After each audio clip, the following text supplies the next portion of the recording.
पटना से पैदा बोलाएगा क्या बात है। नजीरा गई गैया पटना से पैदा बोलाएगा नजीरा गई गैया नजीरा गई गैया नजीरा गई गैया नजीरा गई गैया पटना से पैदा बोलाएगा नजीरा गई गैया पटना से पैदा बोलाएगा नजीरा गई गैया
पटना से पैदा बोलाएगा नजीरा गई गैया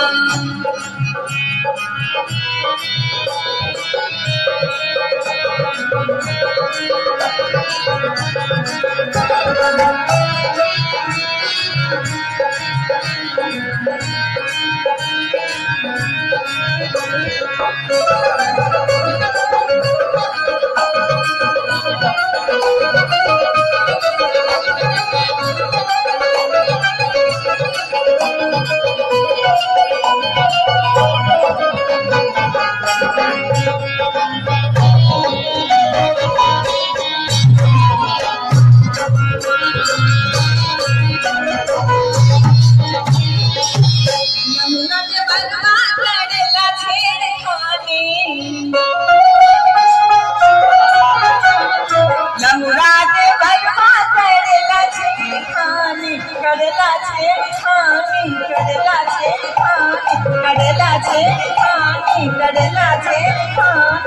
लहुरा के बरवा करेला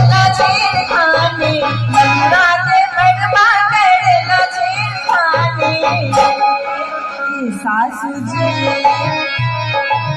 सासू जी समझाएगा नजीरा गई गैया सासू जी समझाएगा नजीरा गई गैया पटना से पैदा बोलाएगा नजीरा गई गैया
बड़े सौतिया बड़े सौतिया छुटकी नदिया बड़े सौतिया छुटकी नदिया बड़े सौतिया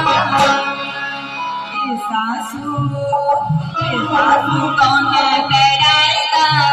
नजरा गई भैया सासू कौन डराएगा नजरा गई भैया पटना से भैया बुलाएगा नजरा गई भैया पटना से भैया बुलाएगा नजरा गई भैया नजरा गई भैया नजरा गई भैया नजरा गई भैया पटना से भैया बुलाएगा नजरा गई भैया पटना से भैया बुलाएगा नजरा गई भैया पटना से भैया बुलाएगा नजरा गई भैया पटना से भैया बुलाएगा नजरा गई भैया पटना से भैया बुलाएगा नजरा गई भैया पटना से भैया बुलाएगा नजरा गई भैया। क्या बात है। पुनः एक जोरदार ताली चाहूंगा मोदी झा जी के लिए।